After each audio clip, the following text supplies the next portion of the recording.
तो दोस्तों इस क्लास का जो हमारा टॉपिक रहने वाला है वो है मानवाधिकार। तो आइए समझते हैं कि मानवाधिकार किसे कहते हैं। मानव होने के नाते प्राप्त अधिकार ही मानवाधिकार कहते हैं। तो दोस्तों मानवाधिकार किसे कहते हैं? जो हमें मानवाधिकार के नाते जो हमें प्राप्त अधिकार है उन्हें ही दोस्तों क्या कहते हैं? मानवाधिकार कहते हैं। ठीक है। और मानवाधिकार जन्म से प्राप्त होते हैं। तो दोस्तों यहाँ से प्रश्न पूछा जा सकता है कि मानवाधिकार हमें कब प्राप्त होते हैं? 18 वर्ष के बाद या 18 वर्ष से पहले या जन्म से? ठीक है, इस प्रकार से प्रश्न पूछा जा सकता है। तो दोस्तों मानवाधिकार हमें कब से प्राप्त होते हैं? तो जन्म से ही प्राप्त होते हैं। ठीक है। तो दोस्तों संयुक्त राष्ट्र संघ यूएन महासभा ने 10 दिसंबर 1948 में मानवाधिकारों की सार्वभौम घोषणा यूडीएचआर को अपनाया था। तो दोस्तों यहाँ से प्रश्न पूछा जाता है कि संयुक्त राष्ट्र संघ की जो महासभा है, ठीक है, तो दोस्तों ये बहुत बहुत इंपॉर्टेंट है कि जो संयुक्त राष्ट्र संघ की महासभा है उसने यूडीएचआर को कब अपनाया या मानवाधिकार की सार्वभौम घोषणा को कब अपनाया? तो दोस्तों कब अपनाया? 10 दिसंबर 1948 को अपनाया। ठीक है। और दोस्तों यहीं पर एक प्रश्न और पूछा जाता है, और प्रश्न क्या पूछा जाता है कि मानवाधिकार दिवस कब मनाया जाता है? तो दोस्तों मानवाधिकार दिवस कब मनाया जाता है? 10 दिसंबर को मानवाधिकार दिवस मनाया जाता है। तो दोस्तों इससे पहला जो हमारा टॉपिक था, ठीक है, जो इससे पहले वाली हमने पॉलिटिकल साइंस पर दोस्तों क्लास करी, उस क्लास का जो दोस्तों हमारा टॉपिक था वो संयुक्त राष्ट्र ही था। ठीक है। तो दोस्तों अगर हम बात करते हैं कि संयुक्त राष्ट्र संघ के दोस्तों कितने? 6 अंग थे। उन 6 अंगों में से ही दोस्तों एक अंग क्या है? महासभा है। ठीक है। और महासभा को ही दोस्तों क्या कहा जाता है? विश्व की लघु संसद भी कहा जाता है। तो दोस्तों महासभा ने कब 10 दिसंबर 1948 को मानवाधिकारों की सार्वभौम घोषणा को क्या करा दोस्तों? अपनाया। इसीलिए दोस्तों 10 दिसंबर को क्या मनाया जाता है? मानवाधिकार दिवस मनाया जाता है। ठीक है। तो चलिए बढ़ते हैं दोस्तों आगे की ओर। मानवाधिकार का जनक किसे कहा जाता है? तो दोस्तों बहुत बहुत इंपॉर्टेंट है, 1 नंबर का प्रश्न आ सकता है कि मानवाधिकार के जनक किसे माना जाता है? तो दोस्तों किसे माना जाता है? प्रोफेसर हेनकिन को माना जाता है। ठीक है। तो चलिए बढ़ते हैं दोस्तों आगे की ओर। अब दोस्तों हम मानवाधिकार की जो सार्वभौम घोषणा है यूडीएचआर, इसको समझ लेते हैं कि ये क्या है। तो दोस्तों इसमें जो मानवाधिकार की सार्वभौम घोषणा है इसमें दोस्तों 30 अनुच्छेद है। जिस प्रकार से दोस्तों हमारे संविधान में कितने 395 अनुच्छेद हैं, ठीक है, उसी प्रकार से दोस्तों जो यूडीएचआर है मानवाधिकार की सार्वभौम घोषणा है उसमें कितने अनुच्छेद है? प्रश्न पूछा जा सकता है। तो 30 अनुच्छेद हैं। ठीक है। और अगला दोस्तों जो यूएन संयुक्त राष्ट्र संघ की 183वीं बैठक में घोषणा की गई, किसकी? यूडीएचआर की। जो संयुक्त राष्ट्र संघ की कौन सी 183वीं जो दोस्तों बैठक थी उसी में दोस्तों मानवाधिकार के सार्वभौम की घोषणा की गई। ठीक है। तो चलिए बढ़ते हैं आगे की ओर। ठीक है। और घोषणा के पक्ष में 48 देशों ने मतदान किया। तो दोस्तों ये भी प्रश्न पूछा जा सकता है कि जो मानवाधिकार की सार्वभौम घोषणा है उसके पक्ष में कितने देशों ने वोट किया? तो दोस्तों 48 देशों ने वोट किया। कितने में से? तो 58 देशों में से दोस्तों 48 देश इसके पक्ष में क्या करते हैं? वोट देते हैं। ठीक है। द्विभाषी दस्तावेज के तौर पर अपनाया गया। तो दोस्तों जो मानवाधिकार की सार्वभौम घोषणा है उसे द्विभाषी दस्तावेज के तौर पर अपनाया गया है। 2 भाषा कौन कौन सी है दोस्तों? अंग्रेजी है और फ्रांसीसी है। तो दोस्तों अगर हम बात करते हैं कि जो संयुक्त राष्ट्र संघ है, संयुक्त राष्ट्र संघ की जो कार्यकारी भाषाएं हैं वो भी यही 2 है, अंग्रेजी और फ्रांसीसी है। और वहीं पर दोस्तों अगर हम बात करते हैं कि जो अंतर्राष्ट्रीय न्यायालय है, अंतर्राष्ट्रीय न्यायालय की भी जो दोस्तों भाषाएं थी वो कौन सी? अंग्रेजी और फ्रांसीसी थी। ठीक है। तो चलिए बढ़ते हैं दोस्तों आगे की ओर। तो दोस्तों गिनीज बुक ऑफ रिकॉर्ड, तो दोस्तों जो मानवाधिकार की सार्वभौम घोषणा है उसका दोस्तों गिनीज बुक पे क्या रिकॉर्ड है? 2019 के अनुसार 298 अनुवादों के साथ सर्वाधिक अनुवादित दस्तावेज। तो दोस्तों 2019 में ही ये क्या है? सबसे ज्यादा अनुवादित दस्तावेज है। कौन सा? मानवाधिकार की सार्वभौम घोषणा। ठीक है। और दोस्तों अगर हम बात करते हैं 2023 के अनुसार, ठीक है, 2023 तक दोस्तों 555 भाषाओं में इसका क्या किया गया दोस्तों? अनुवाद किया गया। किसका अनुवाद किया गया? मानवाधिकार की सार्वभौम घोषणा यूडीएचआर की। ठीक है। तो चलिए बढ़ते हैं दोस्तों आगे की ओर। यहां से दोस्तों अलग अलग तरीके से प्रश्न पूछा जा सकता है। जितने भी दोस्तों ये टॉपिक दिख रहे हैं इनमें से प्रश्न पूछा जा सकता है और प्रश्न पूछे भी गए हैं। ठीक है। तो दोस्तों अगर हम बात करते हैं कि अनुच्छेद कितने हैं? 30 है। और कौन सी बैठक में? ठीक है। तो दोस्तों अगर हम बात करते हैं तीसरा सत्र था और बैठक कौन सी थी दोस्तों? 183वीं थी। और कितने? 58 देशों में से दोस्तों कितने? 48 देश इसके क्या करते हैं? पक्ष में वोट करते हैं, ठीक है। और द्विभाषी दस्तावेज के तौर पर दोस्तों अगर हम बात करते हैं कौन कौन सी दो भाषाएं हैं, अंग्रेजी और फ्रांसीसी है, ठीक है। और अगर हम बात करते हैं दोस्तों 2023 के अनुसार कितने 555 भाषाओं में इसका क्या किया गया है, अनुवाद। किसका अनुवाद किया गया है, UDHR मानवाधिकार की सार्वभौम घोषणा का, ठीक है। तो चलिए बढ़ते हैं दोस्तों आगे की ओर। तो दोस्तों अब हम समझ लेते हैं कि जो मानवाधिकार की सार्वभौम घोषणा है उसके जो 230 अनुच्छेद है, 30 आर्टिकल हैं, उनको समझ लेते हैं, ठीक है। तो दोस्तों सारे के सारे आर्टिकल या सारे के सारे अनुच्छेदों को याद नहीं करना है। इनमें से जो महत्वपूर्ण अनुच्छेद हैं उन्हीं को दोस्तों हम क्या करेंगे, याद करेंगे, ठीक है। तो दोस्तों अगर हम बात करते हैं पहला अनुच्छेद भी दोस्तों क्या इंपॉर्टेंट है। तो पहला अनुच्छेद क्या है, सभी मनुष्य स्वतंत्र एवं समान पैदा हुए हैं, उनके साथ समान व्यवहार किया जाना चाहिए, ठीक। ये अनुच्छेद 1 है। और वहीं पर दोस्तों अगर हम बात करते हैं कि भेदभाव की मुक्ति, ठीक है, इसी ये हमारे अगर बात करते हैं हमारे संविधान में ये अनुच्छेद 17 कह सकते हैं, छुआछूत का अंत, ठीक है। और अगर दोस्तों हम बात करते हैं यहाँ पर अनुच्छेद 3 की, तो दोस्तों अनुच्छेद 3 क्या है, जीवन का अधिकार, जीवन जीने का अधिकार, जिसे दोस्तों हमारे संविधान के किस में, अनुच्छेद 21 में, ठीक है, जीवन जीने का अधिकार है। और यहाँ पर मानवाधिकार की सार्वभौम घोषणा में ये कौन सा अनुच्छेद है, अनुच्छेद 3 है, ठीक है। गुलामी से मुक्ति, यातना से मुक्ति और कानून के समक्ष समानता,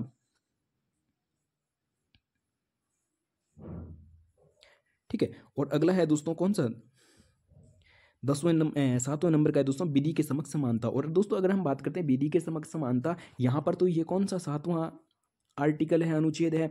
और वहीं पर दोस्तों अगर हम बात करते हैं जो हमारे मौलिक अधिकार है, मौलिक अधिकारों में दोस्तों ये कौन सा अनुच्छेद है, तो अनुच्छेद नंबर 14 है, ठीक है।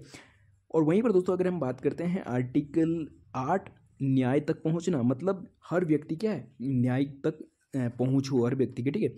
और वहीं पर दोस्तों अगर हम बात करते हैं इसके बाद जो इम्पोर्टेंट है, तो दोस्तों अनुच्छेद 12, इसके बाद दोस्तों अनुच्छेद 12 महत्वपूर्ण है, निजता का अधिकार, ठीक है। तो दोस्तों प्रश्न पूछा जा सकता है कि जो UDHR है उसमें निजता का अधिकार कौन से अनुच्छेद में है, ठीक है। प्राइवेसी का अधिकार दोस्तों कौन से में है, अनुच्छेद 12 में है। और वहीं पर दोस्तों अगर हम बात करते हैं संपत्ति का अधिकार, तो दोस्तों संपत्ति का अधिकार अनुच्छेद 17 में है, ठीक है। और अगर हम बात करते हैं कि भारतीय संविधान के जो 17वां अनुच्छेद है उसमें किसका वर्णन किया गया है दोस्तों, तो छुआछूत का अंत का वर्णन किया गया है, ठीक है। और यहाँ पर बताया गया है दोस्तों कि संपत्ति का अधिकार मनमाने ढंग से वंचित नहीं किया जा सकता, कि किसी भी व्यक्ति को मनमाने ढंग से क्या नहीं किया जा सकता है, संपत्ति से वंचित नहीं किया जा सकता है, ठीक है।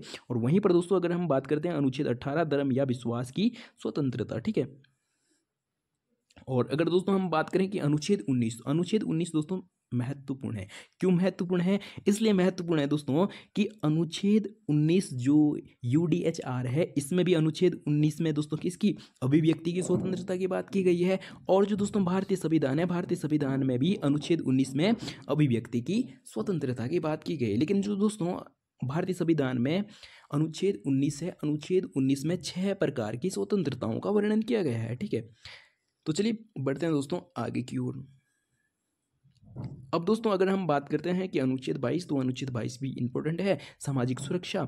और वहीं पर दोस्तों अगर हम बात करते हैं अनुच्छेद 23, तो दोस्तों अनुच्छेद 23 भी महत्वपूर्ण है, काम का अधिकार। तो दोस्तों हर व्यक्ति को क्या है, काम का अधिकार है, समान वेतन के लिए दोस्तों समान वेतन मिलना चाहिए, समान कार्य के लिए दोस्तों क्या मिलना चाहिए, समान वेतन मिलना चाहिए दोस्तों। जैसे स्त्री पुरुष अगर समान कार्य कर रही है तो उसके लिए समान वेतन मिलना चाहिए और उचित परिश्रम, तो दोस्तों उचित कार्य के लिए उचित परिश्रम मिलना चाहिए, ठीक है।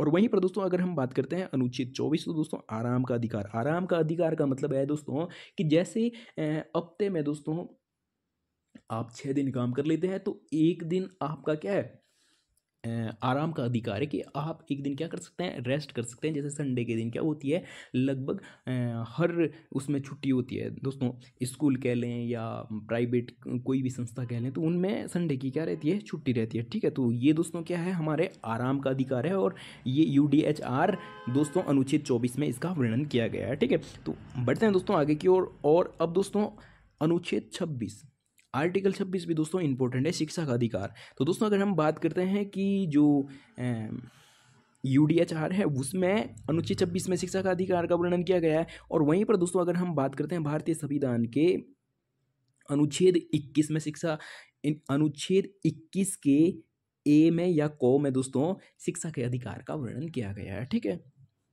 तो चलिए बढ़ते हैं दोस्तों आगे की ओर। तो दोस्तों अब हम अनुच्छेद 30 को समझ लेते हैं कि मानवाधिकार स्थानांतरणीय है। तो दोस्तों मानवाधिकार क्या है? स्थानांतरणीय है, ठीक है।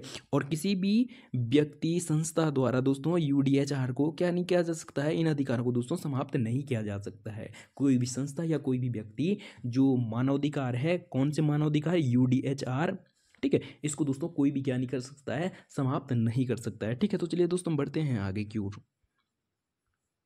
तो आइए दोस्तों अब हम समझने वाले हैं राष्ट्रीय मानवाधिकार आयोग, ठीक है। अब हम अपने देश के संदर्भ में समझने वाले हैं, ठीक। इससे पहले जो दोस्तों हमने मानवाधिकार की सार्वभौम घोषणा को समझा था, वो किसकी थी दोस्तों? यूएन, संयुक्त राष्ट्र संघ की जो दोस्तों महासभा है, ठीक है। संयुक्त राष्ट्र संघ का दोस्तों एक अंग क्या है? महासभा। 6 अंग है, तो 6 अंग में से दोस्तों एक अंग क्या है? महासभा है। और अभी हमने महासभा द्वारा जो दोस्तों 10 दिसंबर 1948 की दोस्तों हमने अभी तक क्या समझा था? यूएनए के महासभा की सार्वभौम घोषणा को समझा था। लेकिन दोस्तों अब हम क्या? राष्ट्रीय मानवाधिकार आयोग को समझने वाले हैं, ठीक है। तो आइए समझते हैं। तो दोस्तों अगर हम बात करते हैं कि जो मानवाधिकार आयोग है, ये एक क्या है? गैर संवैधानिक संस्था है। संविधान में इसका कहीं भी वर्णन नहीं किया गया। संविधान जो हमारा भारत का संविधान है उसमें इसका कहीं भी उल्लेख नहीं किया गया है, ठीक है।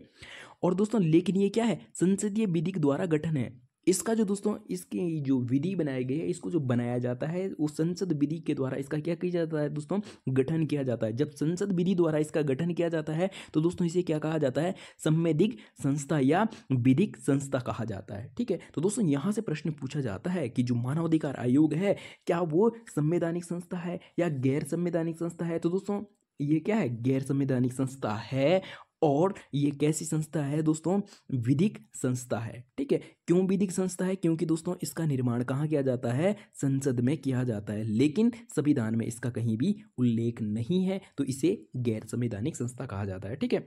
तो दोस्तों आइए समझते हैं मानवाधिकार। जाति, लिंग, राष्ट्रीयता, धर्म आदि के आधार पर बिना भेदभाव प्राप्त अधिकार ही दोस्तों क्या है? मानवाधिकार है, ठीक है। तो दोस्तों चलिए बढ़ते हैं आगे की ओर। अब दोस्तों हम नेल्सन मंडेला का कथन या विचार को समझने वाले हैं, ठीक है। यहां से दोस्तों बहुत बार परीक्षाओं में प्रश्न पूछा गया है। प्रश्न क्या पूछा जाता है? लोगों को उनके मानवाधिकार से वंचित करना, उनके मानवता को चुनौती देना है, ये किसका कथन है या ये किसका विचार है, ठीक है। तो दोस्तों इस प्रकार से प्रश्न पूछा जाता है। तो दोस्तों अगर हम बात करते हैं लोगों को उनके मानवाधिकार से वंचित करना, उनके मानवता को चुनौती देना, तो दोस्तों ये किसका मत या किसका विचार है या किसका कथन है? तो नेल्सन मंडेला का विचार है। इसमें महात्मा गांधी जी हैं, ठीक है, उन्हें राष्ट्रपिता कहा जाता है। उसी प्रकार से दोस्तों अफ्रीका के जो गांधी कहा जाता है वो किसे कहा जाता है? नेल्सन मंडेला को कहा जाता है, ठीक है। तो चलिए बढ़ते हैं दोस्तों आगे की ओर। तो दोस्तों अब हम राष्ट्रीय मानवाधिकार आयोग की संरचना को समझने वाले हैं, ठीक है। तो दोस्तों अगर हम बात करते हैं कि जो राष्ट्रीय मानवाधिकार आयोग है, इसका दोस्तों कार्यालय कहाँ है या इसका मुख्यालय कहाँ है? तो दोस्तों कहाँ है? दिल्ली में है, ठीक। और वहीं पर दोस्तों अगर हम बात करते हैं कि राष्ट्रीय मानवाधिकार आयोग का गठन कब किया गया, तो दोस्तों 12 अक्टूबर 1993 को राष्ट्रीय मानवाधिकार का आयोग का गठन किया गया। अगर साथियों इसके संरचना की बात करते हैं तो दोस्तों टोटल मिलाकर इसमें इसके कितने सदस्य हैं? 13 सदस्य हैं। राष्ट्रीय मानवाधिकार के दोस्तों कुल सदस्यों की संख्या कितनी है? तो 13 है। और 13 कौन कौन है दोस्तों? एक अध्यक्ष होते हैं और 5 इसके पूर्णकालिक सदस्य होते हैं और 7 दोस्तों इसके पदेन सदस्य होते हैं, ठीक है। वर्तमान में दोस्तों इसके कितने? 13 सदस्य होते हैं राष्ट्रीय मानवाधिकार के आयोग के, ठीक है। और पहले दोस्तों कितने सदस्य हुआ करते थे? तो दोस्तों पहले 9 सदस्य हुआ करते थे, ठीक है। अब जो दोस्तों ये बढ़ोतरी हुई तो दोस्तों पहले जो पदेन सदस्य है, पहले पदेन सदस्यों की संख्या 4 हुआ करती थी और पूर्णकालिक सदस्यों की संख्या दोस्तों पहले 4 हुआ करती थी। लेकिन अब जो दोस्तों एक सदस्य इसमें बढ़ाया गया, तो वो कौन सा बढ़ाया गया? एक महिला सदस्यों को इसमें बढ़ाया गया, ठीक है। तो चलिए बढ़ते हैं दोस्तों आगे की ओर। आशा करता हूं कि आपको राष्ट्रीय मानवाधिकार आयोग की संरचना अच्छे से समझ में आ गई होगी। चलिए एक बार फिर से समझ लेते हैं कि यहाँ से प्रश्न किस किस प्रकार से पूछे जा सकते हैं। तो दोस्तों अगर हम बात करते हैं यहाँ से प्रश्न किस किस प्रकार से पूछे जा सकते हैं, एक प्रश्न पूछा जा सकता है कि राष्ट्रीय मानवाधिकार आयोग का गठन कब किया गया? तो दोस्तों कब किया गया? 12 अक्टूबर 1993 को राष्ट्रीय मानवाधिकार आयोग का गठन किया गया। और दोस्तों अगला प्रश्न पूछा जा सकता है कि राष्ट्रीय मानवाधिकार आयोग के कुल सदस्यों की संख्या कितनी है? तो दोस्तों राष्ट्रीय मानवाधिकार आयोग के कुल सदस्यों की संख्या कितनी है? 13 है। और पहले कितना हुआ करती थी? तो दोस्तों पहले 9 हुआ करती थी, ठीक है। और आगे दोस्तों इस प्रकार से प्रश्न पूछा जा सकता है कि जो राष्ट्रीय मानवाधिकार आयोग है उसके पूर्णकालिक सदस्यों की संख्या कितनी होती है? तो दोस्तों कितनी होती है? 5 पूर्णकालिक सदस्य होते हैं। और अगला प्रश्न यहाँ से ये पूछा जा सकता है कि राष्ट्रीय मानवाधिकार आयोग के जो सदस्य है, पूर्णकालिक सदस्य है, पहले उनकी संख्या कितनी हुआ करती थी? तो दोस्तों पहले 4 हुआ करती थी। और अगला प्रश्न पूछा जा सकता है दोस्तों यहीं से कि राष्ट्रीय मानवाधिकार आयोग के पदेन सदस्यों की संख्या कितनी वर्तमान में कितनी सदस्य होते हैं? तो दोस्तों 7 सदस्य होते हैं। और पहले कितना सदस्य हुआ करते थे? 4 सदस्य हुआ करते थे, ठीक है। तो चलिए बढ़ते हैं दोस्तों आगे की ओर। अब दोस्तों हम समझने वाले हैं कि जैसे हमने अभी यहाँ पर समझा कि एक अध्यक्ष होते हैं और 5 पूर्णकालिक सदस्य होते हैं और दोस्तों 7 पदेन सभापति होते हैं। अब इनके बारे में हम डिटेल से समझने वाले हैं कि जो ये अध्यक्ष होते हैं, अध्यक्ष कौन अध्यक्ष बन सकता है? जो राष्ट्रीय मानवाधिकार आयोग है उसका अध्यक्ष कौन बन सकता है? तो दोस्तों अगर हम बात करते हैं अध्यक्ष की, तो दोस्तों अध्यक्ष कौन बन सकता है? पूर्व न्यायाधीश या मुख्य न्यायाधीश हो या अन्य न्यायाधीश हो, वही दोस्तों क्या बन सकता है? राष्ट्रीय मानवाधिकार आयोग के अध्यक्ष बन सकता है, ठीक है। तो चलिए अब दोस्तों हम पूर्णकालिक सदस्यों को समझ लेते हैं। तो दोस्तों जो राष्ट्रीय मानवाधिकार आयोग के 5 पूर्णकालिक सदस्य हैं वो कौन कौन हो सकते हैं? तो दोस्तों सुप्रीम कोर्ट का अवकाश प्राप्त या वर्तमान न्यायाधीश वो इसका सदस्य बन सकता है, या हाई कोर्ट का अवकाश प्राप्त या वर्तमान न्यायाधीश हो सकता है, ठीक है। और दो सदस्य वो हो सकते हैं जिन्हें मानवाधिकार आयोग की क्या हो दोस्तों? विशेष जानकारी हो। और एक महिला सदस्य है। तो दोस्तों ये राष्ट्रीय मानवाधिकार आयोग के क्या है? पूर्णकालिक सदस्य हैं 5, ठीक। बढ़ते हैं आगे। तो आइए दोस्तों अब हम समझते हैं कि पदेन सदस्य कि जो राष्ट्रीय मानवाधिकार आयोग के 7 पदेन सदस्य होते हैं तो वो कौन कौन हो सकते हैं, ठीक है। तो दोस्तों SC आयोग के अध्यक्ष, ठीक है। और ST आयोग का जो अध्यक्ष होगा वो भी दोस्तों राष्ट्रीय मानवाधिकार आयोग का क्या होगा? पदेन सदस्य होगा, ठीक है। और अल्पसंख्यक आयोग का अध्यक्ष भी दोस्तों क्या होगा? पदेन सदस्य होगा। किसका? राष्ट्रीय मानवाधिकार आयोग का, ठीक है। और अगला दोस्तों राष्ट्रीय महिला आयोग का जो अध्यक्ष होगा वो भी इसका क्या होगा? सदस्य होगा, ठीक है। बढ़ते हैं दोस्तों आगे की ओर। और अगला सदस्य दोस्तों कौन होगा? दिव्यांगजन आयुक्त, ठीक है। और अगला सदस्य कौन होगा दोस्तों? OBC आयोग का अध्यक्ष। और 7वां दोस्तों इसका पदेन सदस्य होगा राष्ट्रीय मानवाधिकार आयोग का, तो दोस्तों वो कौन होगा? बाल अधिकार संरक्षण आयोग का अध्यक्ष, ठीक है। तो चलिए बढ़ते हैं दोस्तों आगे की ओर। तो दोस्तों अब हम समझ लेते हैं कि जो अध्यक्ष और सदस्यों की नियुक्ति कौन करता है, ठीक है। तो दोस्तों अध्यक्ष और सदस्यों की नियुक्ति कौन करते हैं? राष्ट्रपति जी करते हैं। और राष्ट्रपति किसकी सिफारिश पर करते हैं? तो दोस्तों 6 सदस्य के चयन समिति के सिफारिश पर राष्ट्रपति किसके? अध्यक्ष और सदस्यों की क्या करते हैं? नियुक्ति करते हैं। अब ये 6 सदस्य कौन कौन होंगे? तो दोस्तों ये 6 सदस्य कौन होंगे? प्रधानमंत्री, गृह मंत्री और लोकसभा अध्यक्ष और राज्यसभा उपसभापति। तो दोस्तों यहाँ पर प्रश्न फंसाया जा सकता है। आपको प्रधानमंत्री भी याद रहेगा, गृह मंत्री भी याद रहेगा, लोकसभा का अध्यक्ष भी याद रहेगा, लेकिन राज्यसभा का दोस्तों सभापति नहीं, उपसभापति। तो दोस्तों अगर हम बात करते हैं कि राज्यसभा का सभापति कौन होता है, तो कौन होते हैं साथियों? उपराष्ट्रपति होते हैं, ठीक है। लेकिन यहाँ उपराष्ट्रपति ना होकर उपसभापति बताया गया, ठीक है। और अगला है दोस्तों लोकसभा में विपक्ष का नेता और राज्यसभा में विपक्ष का नेता। इन सब की सिफारिश पर ही दोस्तों राष्ट्रपति किसके? अध्यक्ष और सदस्यों की क्या करता है? नियुक्ति करता है, ठीक है। तो चलिए बढ़ते हैं दोस्तों आगे की ओर। तो साथियों अब हम समझने वाले हैं कि जो अध्यक्ष एवं सदस्यों का कार्यकाल कितना का होगा।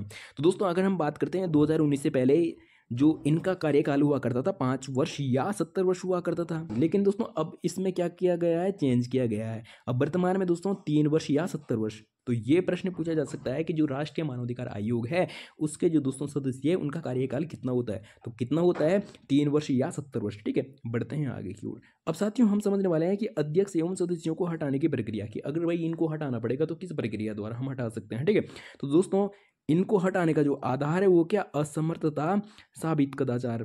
अगर दोस्तों असमर्थ होते हैं और इस प्रकार का क्या हो जाता है? इस प्रकार का कदाचार साबित हो जाता है, ठीक है। तो दोस्तों राष्ट्रपति द्वारा सुप्रीम कोर्ट की रिपोर्ट के आधार पर ही इन्हें हटाया जा सकता है, ऐसे ही नहीं हटाया जा सकता है, ठीक है। तो चलिए बढ़ते हैं दोस्तों आगे की ओर। तो दोस्तों आइए अब हम समझने वाले हैं राष्ट्रीय मानवाधिकार आयोग। तो दोस्तों इससे पहले हमने क्या समझा? संयुक्त राष्ट्र संघ की UDHR घोषणा को समझा, और फिर उसके बाद दोस्तों हमने राष्ट्रीय मानवाधिकार आयोग को समझा, ठीक है। और अब हम समझने वाले हैं राज्य मानवाधिकार आयोग। अब हम अपने राज्य उत्तराखंड के संदर्भ में समझने वाले हैं, ठीक है। तो दोस्तों अगर हम बात करते हैं कि जो राज्य मानवाधिकार आयोग है, इसके टोटल सदस्यों की संख्या कितनी होती है, तो दोस्तों एक अध्यक्ष हो गया और 2 सदस्य हो गया और एक सचिव हो गया। तो दोस्तों टोटल सदस्यों की संख्या कितनी हो जाएगी, 4 हो जाएगी। तो प्रश्न पूछा जा सकता है कि जो राज्य मानवाधिकार आयोग है उसके सदस्यों की संख्या कितनी होती है, तो कितनी होती है साथियों, 4 होती है, ठीक है। और उन 4 में भी एक अध्यक्ष होते हैं और 2 सदस्य होते हैं और एक सचिव होते हैं। तो दोस्तों अध्यक्ष कौन हो सकता है, तो दोस्तों हाई कोर्ट के सेवानिवृत्त न्यायाधीश हो सकते हैं। और अगर हम बात करते हैं दोस्तों कि ये 2 अन्य सदस्य कौन होंगे, तो दोस्तों हाई कोर्ट के वर्तमान या रिटायर न्यायाधीश हो सकते हैं। और अगला सदस्य कौन होगा दोस्तों, मानवाधिकार आयोग विशेषज्ञ, जिसको मानवाधिकार आयोग की क्या हो दोस्तों, अच्छी खासी समझ हो, अच्छी खासी जानकारी हो, वो इसका सदस्य हो सकता है। और एक क्या होगा दोस्तों, सचिव होगा, ठीक है। तो चलिए बढ़ते हैं दोस्तों आगे की ओर। अब हम इसके नियुक्ति को जानने वाले हैं कि भाई इनकी नियुक्ति कौन करेगा, जो राज्य मानवाधिकार आयोग के सदस्य हैं इनकी नियुक्ति कौन करेगा। तो साथियों अगर हम बात करते हैं कि राज्य मानवाधिकार आयोग की नियुक्ति कौन करेगा, तो राज्यपाल राज्य मानवाधिकार आयोग की नियुक्ति करेगा, ठीक है। और किसके सिफारिश पर करेगा, तो दोस्तों चयन समिति के आधार पर। और चयन समिति के सदस्य कौन कौन होंगे, तो दोस्तों मुख्यमंत्री होंगे, और मुख्यमंत्री इसके क्या होते हैं, अध्यक्ष होते हैं, ठीक है। और जो राष्ट्रीय मानवाधिकार आयोग है उसके प्रधानमंत्री अध्यक्ष होते हैं, ठीक है। और वहीं पर दोस्तों राज्य गृह मंत्री और विधानसभा अध्यक्ष और विपक्ष नेता, ठीक है। और वहीं पर दोस्तों विधान परिषद सभापति एवं उपसभापति, ठीक है। ये दोस्तों इसके क्या होते हैं, चयन समिति के सदस्य होते हैं। और इनके सिफारिश पर राज्यपाल राज्य मानवाधिकार आयोग के सदस्यों की क्या करते हैं, नियुक्ति करते हैं। और वहीं पर दोस्तों अगर हम बात करते हैं इनकी हटाने की प्रक्रिया, तो इनको हटाने की प्रक्रिया में हो जाएगा दोस्तों राष्ट्रपति द्वारा हाई कोर्ट की जांच के बाद ही इन्हें हटाया जा सकता है। और वहीं पर दोस्तों अगर हम बात करते हैं उत्तराखंड राज्य मानवाधिकार आयोग की स्थापना कब की गई, तो दोस्तों 2012 में की गई। और अगर हम बात करते हैं इसका मुख्यालय या कार्यालय कहाँ है, तो दोस्तों देहरादून में कहाँ है दोस्तों, जो देहरादून सहस्त्रधारा रोड है IT पार्क के पास दोस्तों इसका क्या है दोस्तों, मुख्यालय है। तो दोस्तों ये थी आज की क्लास। अगर आपको क्लास अच्छी लगी हो तो दोस्तों वीडियो को ज़्यादा से ज़्यादा लाइक, और चैनल पर नए हो तो चैनल को सब्सक्राइब, और दोस्तों एक कमेंट जरूर करें आपको ये क्लास कैसी लगी। तो चलिए दोस्तों आज के लिए इतना ही। वीडियो में पूरा बने रहने के लिए बहुत बहुत धन्यवाद। और इस प्रकार की और वीडियो देखने के लिए हमारे सारथी कोचिंग सेंटर चैनल को सब्सक्राइब और एक प्यारा सा कमेंट करें कि आपको ये क्लास कैसी लगी। और अगर आपको इस क्लास की PDF चाहिए होगी तो दोस्तों उसके लिए आप हमारे टेलीग्राम चैनल को ज्वाइन करना ना भूलें। तो चलिए आज के लिए इतना ही। वीडियो में पूरा बने रहने के लिए बहुत बहुत धन्यवाद।